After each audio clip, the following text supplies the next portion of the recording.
Olá, seja muito bem-vindo, muito bem-vinda a mais uma edição do Estudando o Livro dos Espíritos. Hoje chegamos à nossa 22ª edição e com a grata satisfação de termos conosco o nosso querido irmão João Miguel, ou João Neto para os mais íntimos, como somos todos irmãos e todos íntimos, né? Vai ficar João Miguel Neto ou João Neto Miguel.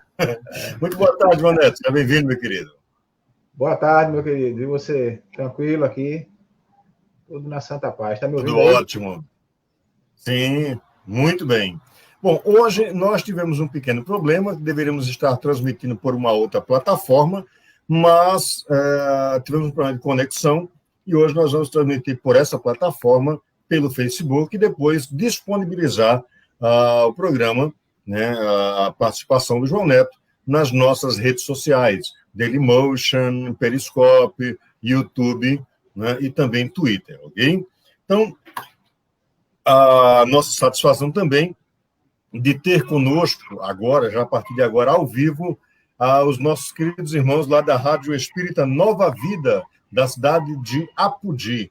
A todos, nosso carinho, nosso melhor, muito obrigado pela retransmissão do nosso programa, ok?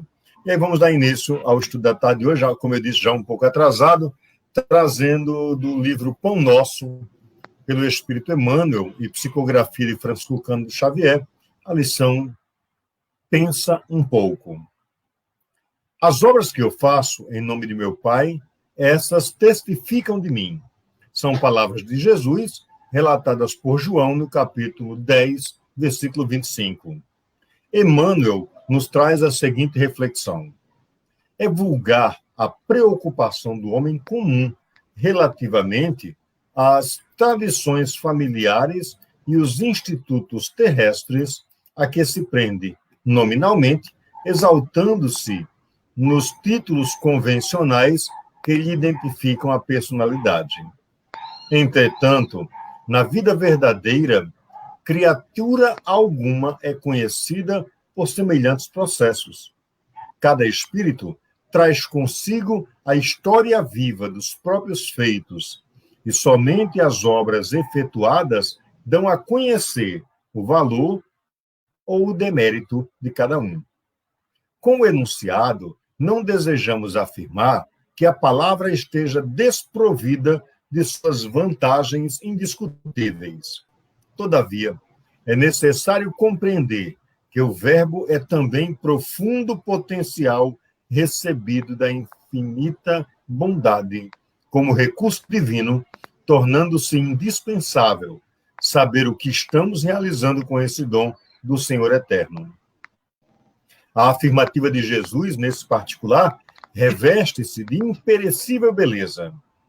Que diríamos de um Salvador que estatuísse regras para a humanidade sem partilhar-lhes as dificuldades e impedimentos? O Cristo iniciou a missão divina entre os homens do campo, viveu entre doutores irritados e pecadores rebeldes, uniu-se a doentes e aflitos, comeu o duro pão dos pescadores humildes e terminou a tarefa santa entre dois ladrões. Que mais desejas? Se aguardas vida fácil e situações de evidência no mundo, lembra-te do Mestre e pensa um pouco. Que mensagem, né, João? Que chamada a atenção que Emmanuel nos traz nessa mensagem. Né? O que a gente está buscando aí? Palco, holofote? Ou então estamos buscando fazer aquilo que o Mestre nos orientou, né? Com o propósito de nos tornarmos melhores?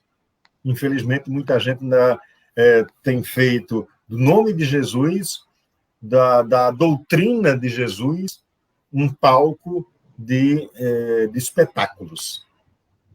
Exatamente. Infelizmente. Exatamente.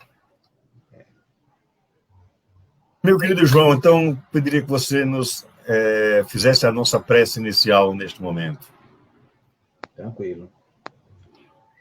Vamos levar o nosso pensamento a Deus, conversar com o nosso irmão Jesus, lhe pedindo o auxílio necessário através da espiritualidade amiga e superior. Que possamos levar a quem nos assiste e ouve o esclarecimento a mais sobre o livro dos Espíritos, sobre a doutrina dos Espíritos. Também colocado no início também, o Evangelho do Cristo, que possamos, com base nele, nos dedicarmos e aí caminharmos em direção à tão querida luz do conhecimento pleno, da felicidade plena, que nos possa abençoar hoje, agora e sempre. E que assim seja. Bem. E que assim seja. Bom, então vamos lá. Hoje nós temos uma tarefa digna de João Neto. Né? Cumprir aí 10 questões, mas se não der, João, tem problema. Não der para cumprir as 10, até porque só uma daria pelo menos um seminário de 6 horas. Aproximadamente. Mas vamos lá. Pois é. A questão 250, nós estávamos no último domingo com a participação da nossa querida irmã Khadija Paiva, nós estávamos vendo essa questão das percepções, né? Quais eram as percepções do espírito. E hoje a gente continua dentro dessa temática. Na questão 250, pergunta Kardec, constituindo elas, as percepções, atributos do próprio espírito, seria possível subtrair-se às percepções? E a resposta é: o espírito unicamente vê e ouve o que quer. Dizemos isto de um ponto de vista geral, e em particular com referência aos espíritos elevados, porquanto os imperfeitos muitas vezes ouvem e veem a seu mau grado o que lhes possa ser útil ao aperfeiçoamento. Interessantíssimo, né? Ou seja, a doutrina dos espíritos nos traz a ideia de que o espírito elevado, por já haver conquistado um cabedal de conhecimento mais além, né, vai conseguir ter essa percepção muito mais ampliada. E ao imperfeito, muitas vezes é aquela história, a gente escuta e vê o que não deseja, mas que é necessário para o nosso aprimoramento, não é isso, João? Exatamente. E justamente nessa questão, eu estava buscando aqui algo que nos contemplasse assim, com um complemento. Já que parece, né? Parece que é simples a compreensão e tanto a pergunta quanto a resposta dos espíritos. Mas aí existe um trabalho chamado Filosofia Espírita, no volume 5, a percepção, que é o capítulo 46, a percepção e o atributo dos espíritos, pelo espírito Miramês, a parte do texto. O espírito elevado tem seus poderes dilatados no que concerne aos seus dons. Isso no que se refere às entidades que já se libertaram das paixões do mundo. E mesmo nelas há uma escala evolutiva, onde enquanto mais se eleva, mais se percebe as belezas imortais da vida. E aí a gente tem a percepção de que existe no patamar da lei de progresso uma percepção a mais nos espíritos, à medida que eles vão evoluindo. E essa percepção... E aí ele continua o seguinte: o espírito certamente ouve e vê o que deseja, porém, se tratando dos espíritos superiores, pois a sua vontade dilata a sua percepção ou atrai, ou a retrai, interceptando o que não lhe convém. Ou seja, o espírito superior, ele não vai receber algo que não vai trazer nenhuma construção positiva. Então, a isso ele tem que interferir. Então, é uma trajetória muito interessante, porque a gente simplesmente acha que os espíritos podem ouvir e perceber tudo. Mas aí ele coloca, aqui o espírito Miramês diz, que os espíritos superiores podem fazer esse filtro. Podem fazer esse filtro. Eles não vão absorver algo que não é superior. E é muito, muito, muito interessante. Haja visto que os inferiores vão também passar por esse processo, mas sendo mais inferiores, vão se perceber daquilo que se seja necessário à sua própria evolução, dentro da lei de progresso. Perfeito. É isso aí. É muito bom conversar com gente inteligente, viu? Ô, rapaz, a gente aprende Muito. Eu, A questão eu digo, 250, a questão 251 vai perguntar o seguinte: são sensíveis à música os espíritos? E olha que é interessante o quanto Kardec, eu vou fazer esse comentário outra vez, o quanto Kardec ele vai no mínimo da coisa, né? As coisas que talvez aos olhos de muitos fosse dispensável, né? Talvez de perguntar. Mas olha o que Kardec vai perguntar. São os espíritos, são sensíveis à música? Talvez alguém que não goste muito de música, talvez, rapaz, o Kardec perdeu tempo com isso.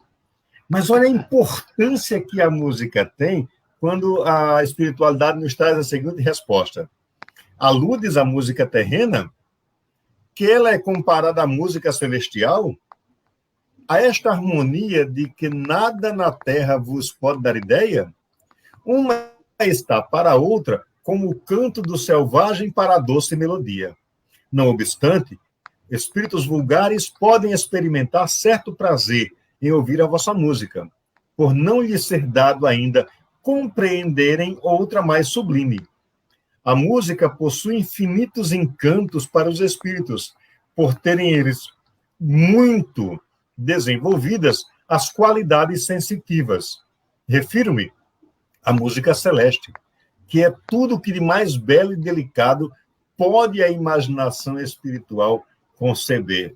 E aí, João, nós somos levados a perceber que a nossa música terrena está tão longe disso.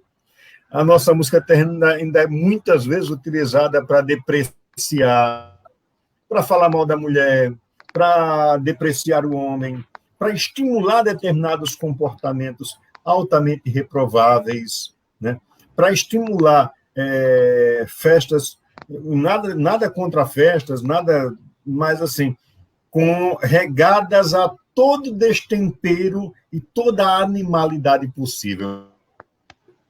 Como nós ainda estamos longe de despertar na Terra esta sensibilidade, não é isso, João? exatamente, Costa, exatamente. Mas aí eu me apeguei a uma palavra em especial. Nós estamos em versões diferentes do Livro dos Espíritos, mas quase terminando a resposta dos Espíritos, diz assim: a música possui infinitos encantos, né? E você relatou belamente essa expressão encantos. Agora, que tipo de encantos eu vou promover ou vou permitir que essa música me encante, né? Então, uma coisa é você ouvir o canto dos pássaros, o som da própria natureza, outra coisa é você ouvir um rock pesado, uma música lenta, independente do gosto musical. Então, são patamares, são percepções totalmente diferentes. Enquanto você não consegue nem perceber o quão belo é, que é o som da natureza, dito aqui, é o som divino, é o som celeste, você não consegue perceber, dizer, nem colocar qualquer que seja a expressão para poder dizer o que você sente quando você escuta o som celeste. Então, é espetacular essa palavra encantos. Agora, claro, né? Os nossos ouvidos, tanto físicos e espirituais, Uhum. os nossos ouvidos necessitam ser mais polidos também, né? Claro que eu, João Miguel, né, não vou escutar também só o som celeste, né? Infelizmente não estou nesse patamar, mas já pude melhorar o meu gosto musical, né? É verdade. E eu assim, vou comungar das suas palavras. À medida que a gente vai conhecendo e amadurecendo o nosso pensamento, vamos percebendo as coisas, nós vamos meio que abandonando aquilo que não nos constrói, que não traz para a nossa existência algo que nos traga uma sensação de melhor, né? Se antes eu gostava lá daquelas musiquinhas de duplo sentido, né, porque achava engraçado, era interessante, coisa e tal, hoje eu percebo a futilidade desse tipo de música, né? Hoje me encanta muito mais, por exemplo, o arrulhar de uma rolinha, o canto de um canário, sabe? Ouvir o som do vento, coisa maravilhosa, né? Então, lógico, vai ouvir música aí, sabe, Constantemente, lógico. Eu gosto, particularmente, gosto muito de música romântica. Ainda sou um romântico incorrigível, daquele decantado por Roberto Carlos, daquele que ainda manda flores e coisa e tal. Ainda sou esse tipo, e graças a Deus que sou. Mas a gente vai, com o passar do tempo, nós vamos depurando esse gosto. Opa, parece que João travou. Tá por aí, meu amigo? Opa, assim que ele destravar, ele volta. Mas vamos seguindo. A questão 252 vai perguntar o seguinte: são sensíveis os espíritos às magnificências da natureza? E a resposta é: tão diferentes são as belezas naturais dos mundos que longe estamos de as conhecer. Sim, os espíritos são sensíveis a essas belezas, de acordo com as aptidões que tenham para as apreciar e compreender. Para os espíritos elevados, há belezas de conjunto que, por assim dizer, apagam as das particularidades. E aí o que a espiritualidade vem nos trazer nessa resposta, né? Vem nos mostrar que, primeiro, resgatando aquela ideia de que existem muitos mundos, de que, diferente do que muitos pensam, e até algumas linhas religiosas imaginam, de que o planeta Terra, só existe vida no planeta Terra porque nós somos mega especiais e diferentes. Nós somos especiais, sim, mas não somos únicos, né? Então, há muitas moradas na casa de meu pai. E cada uma dessas moradas vai se adequando ao nível dessa morada. Se nós pensarmos, por exemplo, para trazer uma analogia aqui do planeta Terra mesmo, vamos pensar, por exemplo... Opa, João está voltando. Vamos pensar, por exemplo, que nós vamos observar que como é uma residência na favela, como é que é o ambiente em uma favela, né? Aqui em Natal nós temos várias favelas, lá em Recife, João também tem várias favelas. Mesmo quem não conhece pessoalmente uma favela, a conhece pela televisão, pelas imagens e tal. E vamos pensar, por exemplo, um parque. Beleza, estou te ouvindo, tá beleza. Né? Então, vamos pensar, 252. Vamos pensar num parque bem cuidado, numa área, por exemplo, que recebe o trato e o cuidado do poder público. Há uma diferença gritante. E essa analogia que eu quero trazer para mostrar que há diferentes moradas na casa do meu pai. Ou seja, há diferentes mundos habitados. E cada mundo vai ter as suas especificidades. Mundos mais grosseiros como o nosso, de provas e expiações, que recebe espíritos de terceira ordem, espíritos imperfeitos, vai ter o seu tipo de beleza. Se nós pensarmos nos mundos de regeneração, as belezas de lá são infinitamente maiores e melhores de se ver, de se apreciar do que o que nós temos aqui, né? Agora, como é que são as de lá? Aí eu vou lhe dizer o seguinte, não sei, eu ainda não estive lá. Estou trabalhando para me regenerar, para me melhorar e um dia chegar por lá. Mas tenho a consciência, pelos relatos da espiritualidade, de que são infinitamente mais bonitos, mais agradáveis às nossas sensações do que são as nossas aqui na Terra. Não é isso, João? Costa, eu acho que eu tive um probleminha aqui com a conexão, enfim, não sei o que aconteceu. Vê só.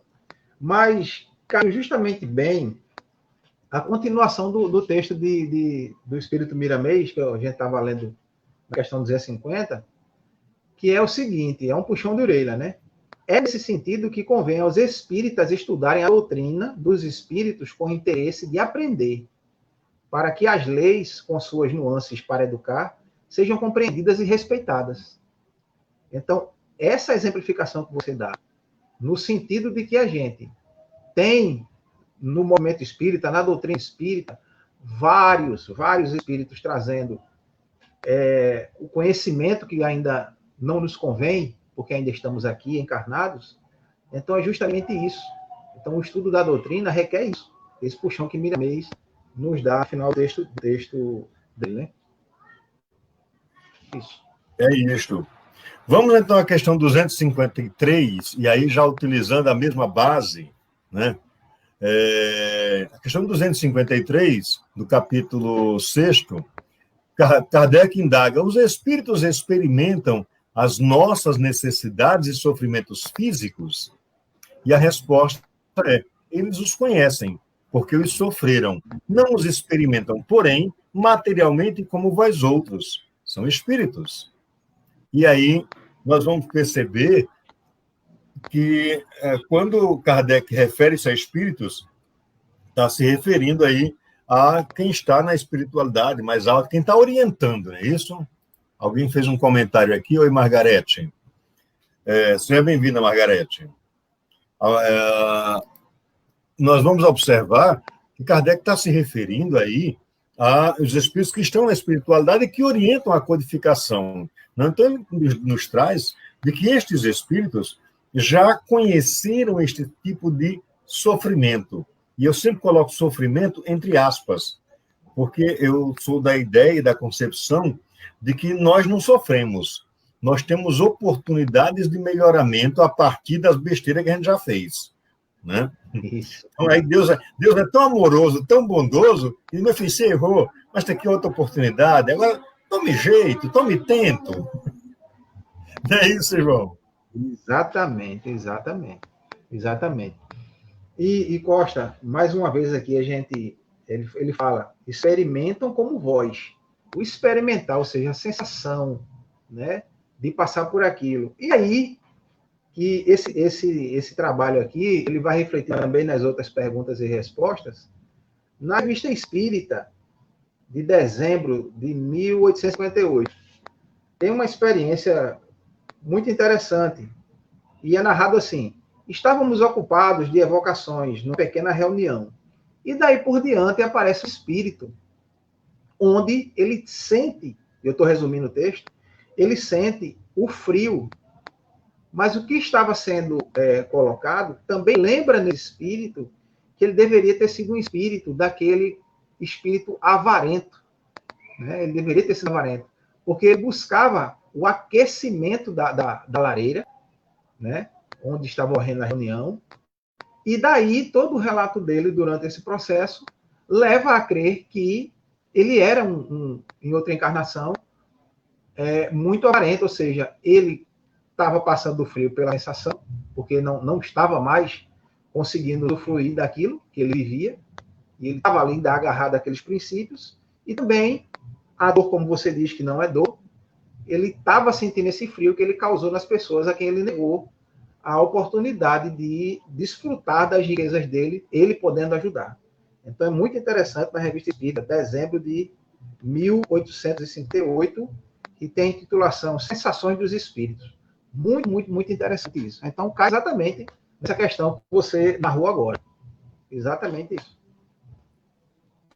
Há uma outra questão, João, que eu queria colocar, é que há uma indagação, muitas vezes, se o espírito, na erraticidade, né, teria as mesmas percepções de dores como nós na Terra. Obviamente que não. Por quê? Porque nós, estando encarnados, estamos suscetíveis às condições do próprio corpo. Então, a dor espiritual é muito mais moral, é muito mais aquela dor em que a gente para assim para pensar: meu Deus do céu, que besteira que eu fiz. Né? Ou seja, é o reconhecermos as nossas próprias imperfeições, mas não apenas reconhecer, mas ir em busca também da correção. Senão, porque fica aquela coisa eu sei que errei, eu sou assim mesmo, e não vou melhorar nunca. É a síndrome da Gabriela, né? Eu nasci assim, eu sou sempre assim, eu vou ser sempre assim. Ai, meu amigo, a gente não se transforma, não se melhora. O grande propósito de nós estarmos encarnados é desse processo de melhoramento contínuo, não é isso, João? Exatamente. Mas tem uma coisa para reforçar isso que você colocou agora, que é justamente ainda nessa Revista Espírita que eu citei agora, que essa reunião ela está sendo, vamos dizer assim, o espírito que estava presente nessa reunião, o mais importante, óbvio, era o espírito de São Luís. E a ele foi dirigida a seguinte pergunta: conscientireis em dizer-nos como esse espírito de avarento frio e pedir para se aquecer, e a resposta de São Luís: podes representar os sofrimentos do espírito pelos sofrimentos morais. Eu vou repetir a resposta de São Luís. Pode morais. Sofrimentos morais, ou seja, a dor da consequência daquilo que ele viveu, né? Então, a dor moral é muito, mas muito além do que a gente possa imaginar do que seja uma dor física. E atrela isso, né? Então, essa experiência que foi continuada se perguntando a São Luís, essas questões do porquê esse espírito, no meio da reunião, apareceu solicitando o aquecimento da lareira, e a pergunta bem colocada para São Luís, e o espírito de São Luís responde que pode representar o sofrimento dos espíritos pelo sofrimento moral. É isso. Beleza, Costa? Perfeito. Vamos para a próxima pergunta, então. Questão 254. E a fadiga e a necessidade de repouso experimentam-nas? A resposta é: não podem sentir a fadiga como a entendeis.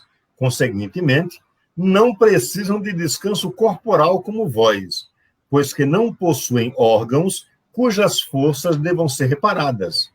O espírito, entretanto, repousa no sentido de não estar em constante atividade. Ele não atua materialmente. Sua ação é toda intelectual e inteiramente moral, o seu repouso. Quer isto dizer que momentos há em que seu pensamento deixa de ser tão ativo quanto de ordinário e não se fixa em qualquer objeto determinado. É um verdadeiro repouso, mas de nenhum modo comparável ao do corpo. A espécie de fadiga que os espíritos são suscetíveis de sentir guarda relação com as inferioridades deles. Quanto mais elevados sejam, tanto menos precisarão repousar. Eita! Aqui, meu amigo, a gente começa a ver aquela história de o descanso é eterno. Meu amigo, haja descanso, viu? Não, fulano estava dizendo descanso. Haja descanso. E a gente percebe o quanto essa história do descanso eterno não se com a realidade. Até porque é o seguinte, a gente tira por nós que estamos aqui na Terra. Você consegue ficar, vamos dizer que assim, o mais dorminhoco dos cabas consiga ficar aí 10 horas dormindo, né? Mas isso não é constante. Exato. Se hoje ele dormir 10, amanhã só dorme 4. Né? Porque não tem sono para isso tudo. Agora, imagine você passar a eternidade lá descansando. Quanto muitas, como é que eu diria, linhas teológicas ensinam que ao desencarnar, você vai ficar lá dormindo eternamente em berço esplêndido até o dia do juízo final. Imaginando que o tal juízo final seja um momento estanque, né? Quer dizer, é uma interpretação equivocada do Apocalipse, que seja um momento estanque em que Deus vai sentar numa mesa, assumir as condições de julgador com um martelo, dizendo: tu presta, tu não presta, tu vai para cá, tu vai para lá. Esquecendo dessa base fundamental da essência de Deus, que é o amor. Ou seja, espírito precisa descansar? Não como a gente entende. Não, tem que ficar lá deitado, dormindo, coisa e tal. Nem tão pouco sentado numa nuvenzinha branca tocando harpinha pela eternidade. Exatamente, Costa. Mas aí, você já falou tudo, né? Não cabe nem a gente comentar. Mas aí eu vou lembrar de um fato. Eu não vou dizer nomes, porque aí, né? Enfim. Eu estava participando de um determinado seminário e a pessoa, naquele top lá, né? Estava falando e contou uma história de o quão a gente está longe de perceber, né? De se aperceber da verdadeira vida espiritual. E um determinado médium citou que estava na cozinha de casa, na sala, fazendo alguma coisa. Ele estava na cozinha, cortando carne, fazendo uma receita e tal. E quem aparece? eu vou chutar outro espírito que é para ninguém saber o que é. Aí aparece o doutor Bezerra de Menezes na cozinha para trocar uma ideia. Aí o que é que nos indagou a questão? Será que um espírito da envergadura de doutor Bezerra de Menezes ia para uma cozinha conversar com o médium que estava fazendo um almoço, uma comida ou qualquer coisa, ou lendo um gibi, para conversar o quê? Então, é uma questão para a gente pensar, não na questão da mediunidade, mas na questão que os espíritos estão verdadeiramente trabalhando e estão ativos. Mesmo que não sejam espíritos superiores, mas eles estarão na inquietude, eles não vão parar. Eles vão estar na inquietude dos erros cometidos na última encarnação. Não há como descansar eternamente. Entendeu? É isso. Então, mas você trouxe aí de maneira espetacular essa questão. Então, não entende aquele que não quer ouvir, né? Ouve, mas não quer ouvir. E assim, ele vai observar o quanto, muitas vezes, determinados misticismos são estabelecidos como forma de dominação das pessoas, né? De impedir pelo medo que as pessoas cresçam. O que a gente tem aí é muita história do medo, a gente tem muito disso. Né? Se você não fizer assim, você vai para o fogo do inferno. Exatamente. E aí, qual é a ideia de inferno que a gente tem? É aquele lugar lá quente, pegando fogo, com um caldeirão fervendo, você dentro desse caldeirão com o capeta espetando. É essa a ideia que a gente tem de inferno, que nos foi passada, né, desde as gerações mais antigas. E aí a doutrina espírita vem nos trazer o conhecimento e esclarecer que, peraí, calma aí, inferno nada mais é que um estado de espírito. Como você se sente? Né? Então, essa história de descansar eternamente, eu diria o seguinte, não procure descanso, não. Procure trabalho. Exatamente. Aquela história que vovó já dizia, o trabalho dignifica o homem. Isso. Mente vazia. Vou nem continuar, Oficina do capeta se existisse um. E, aliás, existe um para cada um de nós. Somos nós mesmos. Ou um bocado, né? Para cada um de nós também, depende. Também. Questão 255. Quando o espírito diz que sofre, de que natureza é seu sofrimento? E acho que a gente até já comentou sobre isso, João, que aí a espiritualidade vai dizer, são angústias morais, que o torturam mais dolorosamente do que todos os sofrimentos físicos. Opa! Ou seja, fica muito aquela coisa da gente perceber o quanto nós estamos... deixa eu voltar aqui a minha aqui. Do quanto nós constituímos na nossa existência os equívocos e erros, eu vou chamar de erros mesmo, que nos levam a essa percepção de sofrimento. Isso. E aí, estava escrito que Deus queria que fosse... Não, Deus não queria que fosse assim. Foram as nossas escolhas equivocadas que nos levaram a determinadas circunstâncias que nós vivemos hoje. Mas mesmo aí, mesmo na questão do sofrimento, quando nós vamos perceber, e eu falava ontem, eu fiz uma palestra aqui ontem, dia 26 de setembro, para a Sociedade Espírita Gotas de Esperança, falando da justiça das aflições. Quando você vai perceber que aquela aflição que você está vivendo, primeiro que foi construída por você mesmo, por escolhas, mas que é uma oportunidade para que você aprenda alguma coisa, a gente começa a perceber o seguinte, não há sofrimento. Há elementos que me levam ao a minha transformação, ao meu burilamento, ao meu melhoramento, a me tornar alguém melhor. E aí, eu achei muito interessante, por exemplo, o comentário de Miramês que você tem aí, João, que ele faz em relação a essa questão. Não, exatamente, Costa. Ele nos chama a atenção, o Espírito nos chama a atenção para que a gente possa estar na condição de que isso vai acontecer de uma maneira diferente, não é como a gente espera. Mas eu queria acrescentar a essa nossa conversa aqui, ainda dentro da Revista Espírita, outro questionamento que foi bem feito ao espírito de São Luís, ainda naquele contexto da Revista Espírita de dezembro de 1858. E aí ele diz assim, disso parece resultar que esse espírito de avarento não sentia um frio real, mas a lembrança da sensação, e assim vai. E aí São Luís responde assim, é mais ou menos isso.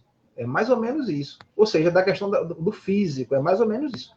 Fique bem entendido que há uma distinção que compreendeis perfeitamente entre a dor física e a dor moral. Não se deve confundir o efeito com a causa. Olha o que São Luís responde. Não se deve, né, confundir o efeito com a causa. Né? Porque esse sofrimento moral é a sensação. É só a sensação que ele tem. O espírito, enquanto desencarnado, é a sensação que ele está sentindo. Né? Os órgãos não lhe afetam mais. O órgão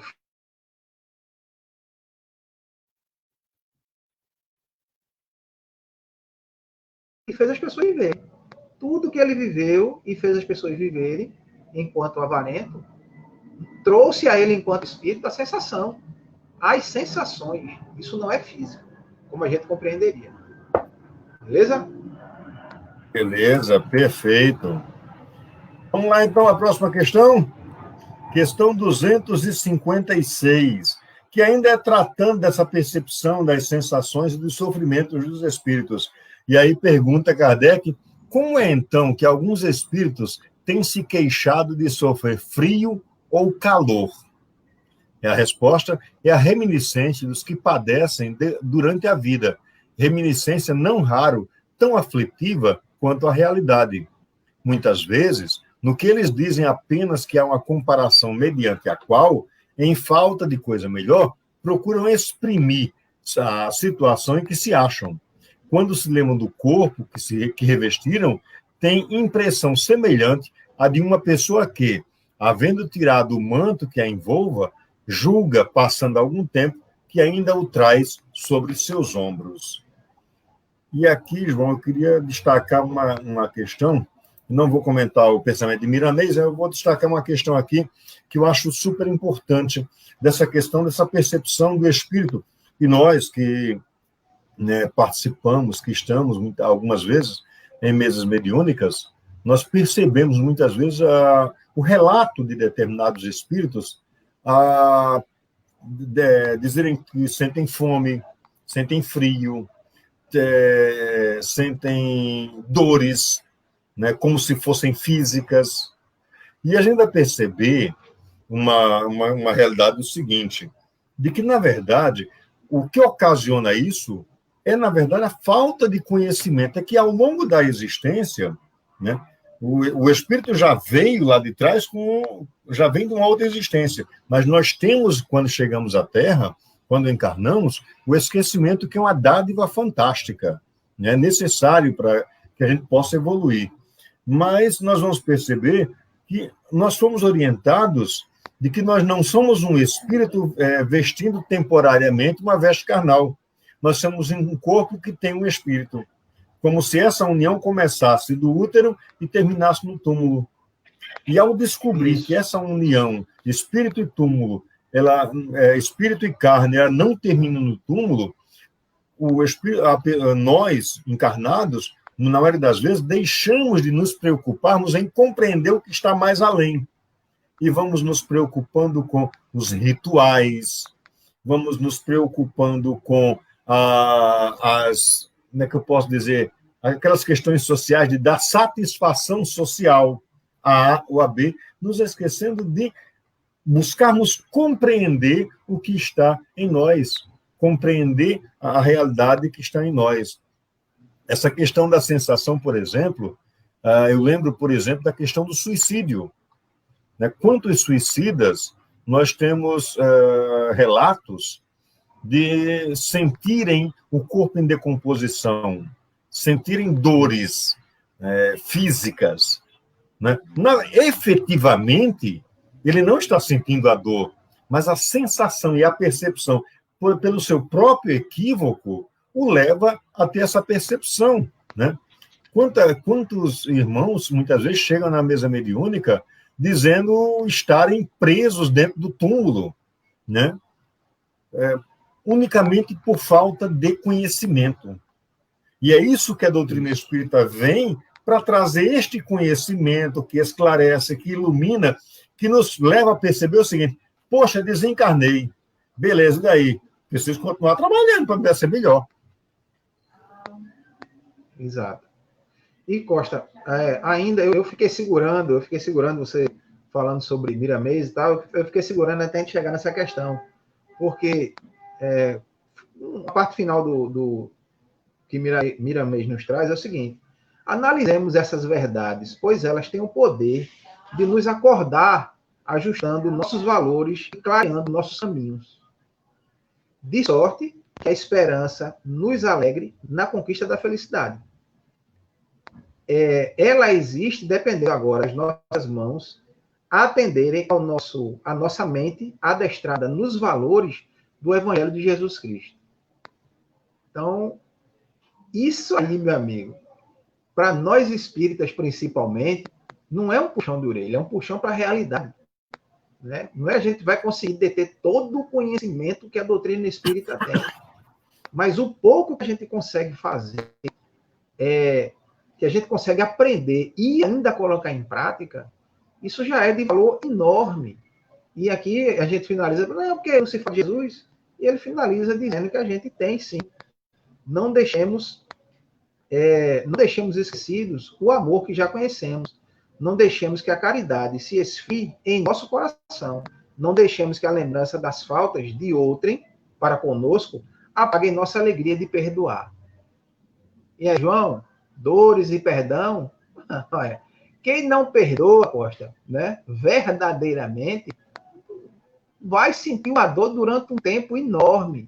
E diria muitos espíritos até que desnecessária. Vamos colocar assim, totalmente necessário. Perfeito, é isso. E aí foi muito interessante você tocar nisso, porque nos leva a compreender a importância dessa questão do perdão, né? O perdão como medicamento mesmo, medicamento da alma. Né? Muitas vezes existem duas formas de dizer a mesma frase. Né? Uma forma de dizer a frase: eu não perdoo ninguém. Eu não sou capaz de perdoar. Essa é uma forma. Que é aquela pessoa que ainda conserva em si a arrogância de se sentir muito além do outro, de se sentir melhor, de se sentir mais agraciado, mais iluminado, sei lá o que for. E existe uma outra forma de dizer: eu não perdoo ninguém. Mas não porque eu não queira perdoar, é porque eu não preciso perdoar. Quem é que tem necessidade de perdoar? Quem se sente ofendido. Quando a gente chega ao patamar de perceber de que eu erro, João erra, Pedro erra, Maria erra, Severina erra, eu acerto, João acerta, Pedro acerta, Severina acerta. Somos todos espíritos espraiados numa mesma seara de erros e acertos. Ou seja, ninguém que está na Terra é perfeito. Todos têm seus erros e seus acertos. Quando nós nos percebemos dessa forma, a gente começa a perceber o seguinte: a gente começa a compreender efetivamente a caridade conforme Jesus entendia e conforme Paulo nos apresenta, né? A caridade de perceber o seguinte, de que eu não sou melhor do que o outro, como o outro não é melhor do que eu. Somos todos caminhantes de uma mesma estrada. Então, não preciso perdoar, não preciso me ofender. Porque se eu tenho a consciência de que fulano errou, mas eu preciso também ter a consciência de que eu também erro.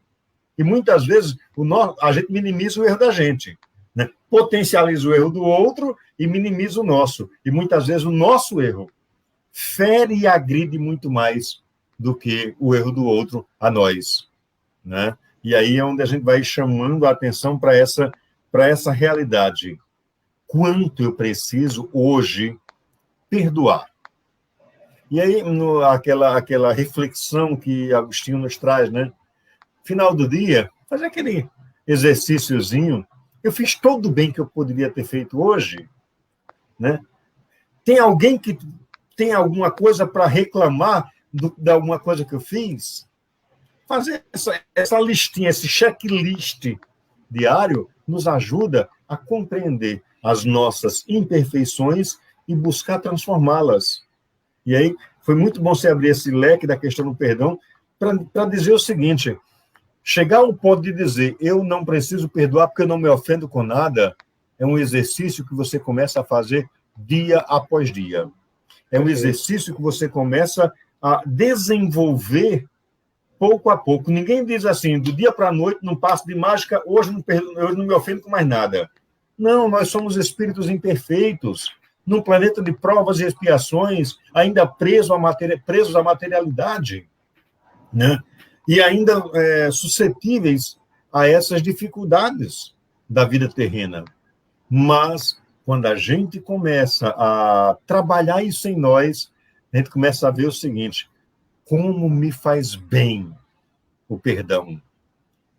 Como me faz melhor ainda não precisar perdoar, porque eu me reconheço limitado igual ao outro.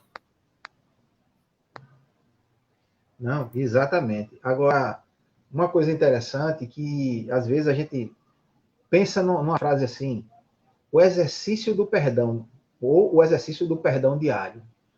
Então, não é o fato de você perdoar. Eu me lembro de Rossano Klinger, em uma de suas exposições, onde ele disse assim, perdoar definitivamente não é esquecer. Porque quando você refletir sobre aquela questão, e você faz a reflexão com alegria, como um aprendiz que realmente aprendeu, que você reflete com... É como um pai lembrando para o filho de sua infância, e ele diz, meu pai fez exatamente isso, assim, assim, assim, assim. Naquele momento, eu odiei meu pai. E hoje eu entendo que aquilo é uma coisa necessária e começam os dois a sorrirem daquela história. Ou seja, perdoar não é esquecer, é lembrar sem rancor, sem dor, sem apego, né? Então, esse exercício diário do perdão é justamente o exercício diário de que as coisas acontecem. O que aconteceu, está lá registrado, não tem como não registrar, mas a gente precisa lembrar com carinho, com alegria, com a felicidade, que aquilo aconteceu e já passou. É só algo relatado na nossa lembrança, ou pela nossa lembrança. Perfeito. Melhor não poderia ter elucidação. E é muito, muito interessante. E aí, João, eu estou vendo aqui o seguinte: a nossa próxima questão, na verdade, ela é um ensaio, é um texto bem extenso, que aí o nosso tempo também está se esgotando.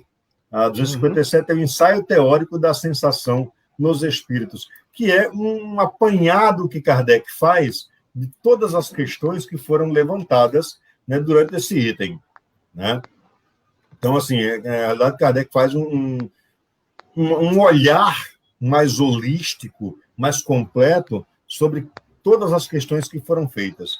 Deixa eu aqui aproveitar para mandar um abraço muito querido à minha amiga Esmeralda Olivier Pinto, que está lá em Laje do Muriaé. Sabe onde é isso? Rio de Janeiro, meu amigo. Olha para aí. Lá no Rio de Janeiro. A Margarete Cristina... Hein? Amigo famoso é bom por conta disso. A Margarete Cristina está em Açu e a Fátima Lúcia está lá em Pau dos Ferros, acompanhando aí as nossas reflexões. Então, para encerrar esse nosso encontro de hoje, João, eu acho que a gente poderia pensar, à luz da doutrina espírita, que as percepções e sensações, elas vão muito do cultivo que nós fazemos dos nossos sentimentos, né? Como é que eu estou cultivando? Eu estou cultivando amor, estou semeando gratidão, bondade, felicidade, estou sendo um instrumento de felicidade para o outro? Certamente nós vamos nos construindo dia a dia, né? E essas percepções que o espírito sente, na verdade, são do que um grande reflexo daquilo que nós nos acostumamos a experienciar durante a jornada terrena. Você concorda com isso ou não? Aqui não é para concordar comigo, não, viu? É para colocar a sua posição, meu amigo. Não, Cora. Concordo plenamente. E que nós possamos entender que em alguns pontos do Livro dos Espíritos, em muitos pontos do Livro dos Espíritos, nós vamos ser chamados à atenção de que não somos capazes de compreender tudo enquanto aqui, né? Então, começamos por tentar, eu acho até interessante determinadas colocações, por exemplo, vamos hoje começar a estudar Deus. Oi? Estudar quem? O Criador. Não, a gente vai ter uma pequena percepção que os Espíritos nos trouxeram do que poderíamos entender ou conceber pelo Criador, por Deus. Então, enquanto estudantes que somos diariamente, né, a todo momento, né, então, estamos aqui, e a doutrina espírita nos traz uma coisa interessante. Temos, de um lado, um professor poliglota, artista de televisão, diretor de filme, um monte de coisa, que é o Francisco Costa, e tem um narrador aqui do lado de cá, né, pernambucano, tem muita coisa e tal, mas a doutrina, a principal reflexão dela sobre a vivência do Cristo é nós trazermos a todos e a nossa compreensão a simplicidade do Cristo.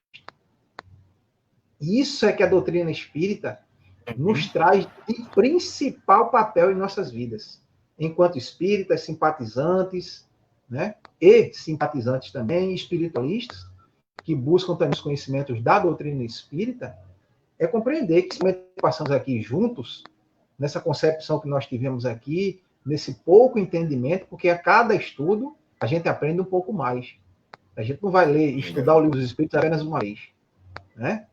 Sim, com certeza. E interessante que a cada nova releitura, o nosso leque de conhecimento vai se ampliando ainda mais, porque nós, com o conhecimento construído a partir da primeira leitura, numa segunda leitura, esse conhecimento se amplia cada vez mais e nós vamos educando as nossas sensações, vamos educando o nosso espírito para compreender as verdades eternas, né? Imagine aí, por exemplo, André Luiz, para a gente tratar aqui, pegar um pouquinho aqui, André Luiz, o quanto ele teve que ralar para aprender na espiritualidade a abandonar orgulho, a abandonar egoísmo, para abandonar uma série de questões, né, para chegar ao ponto de ser aquele narrador de nosso lar. Eu costumo dizer que André Luiz é o narrador do nosso lar, porque ele vai descrever na sua obra, especialmente naquele conjunto de Nosso Lar, Aí a Vida Continua, né? São 16 obras, ele vai descrever a colônia Nosso Lar como um todo. E detalhe, viu, pessoal, ninguém se engane. Eu quero ir para Nosso Lar. Bom, começa a construir a sua ida a partir de agora. Segunda, Nosso Lar não é o céu que a gente imagina, é uma colônia que ainda está num plano, né, pouquinho superior ao que nós estamos aqui. Existem mundos e colônias e situações muito mais evoluídas que Nosso Lar? Claro! Não tenhamos Nosso Lar como o céu prometido. O Nosso Lar é uma instância de reparo, né? E aí depois a gente segue. Mas, meu querido, a gente vai encerrar agora. No próximo dia 4 de outubro, que é no próximo domingo, nós teremos aqui como convidada a nossa querida Regina Moreira, lá de Brasília, Distrito Federal, né? E eu estou esperando o dia que a nossa Esmeralda Olivier Pinto aceite o nosso convite para estar também aqui conosco, estudando o Livro dos Espíritos. Eu estou provocando ela assim já tem algum tempo. Uma hora ela vai aceitar e dizer, Costa, eu aceito participar do estudo com você. Não é isso, Esmeralda? Um abraço grande, minha querida. Mas, João, então, para a gente concluir, primeiro agradecer muito, muito a tua participação, agradecer muito, muito a tua disponibilidade em aceitar o nosso convite e dizer que é sempre uma grande honra tê-lo aqui conosco. Seu microfone está desligado.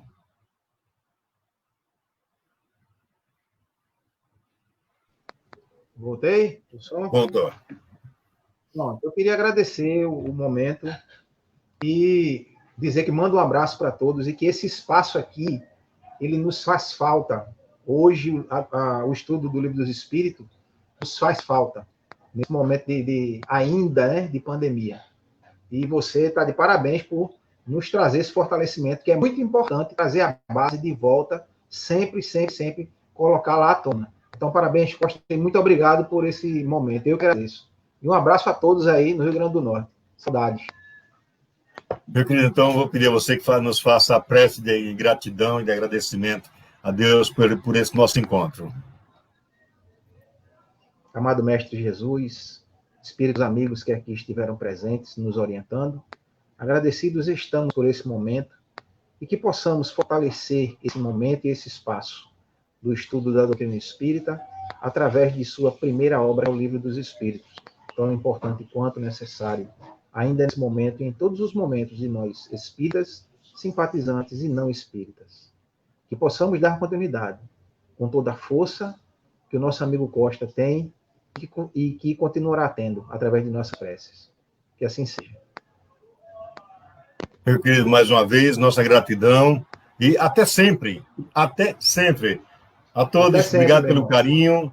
E nós estaremos de volta no próximo domingo, como eu já disse, com a nossa irmã Regina Moreira, de Brasília, que estará participando conosco do episódio número 23 do Estudando o Livro dos Espíritos. Boa semana, muita paz, muita luz, que Jesus nos abençoe e cada vez mais se consolide como farol a iluminar a nossa estrada de evolução. Grande abraço.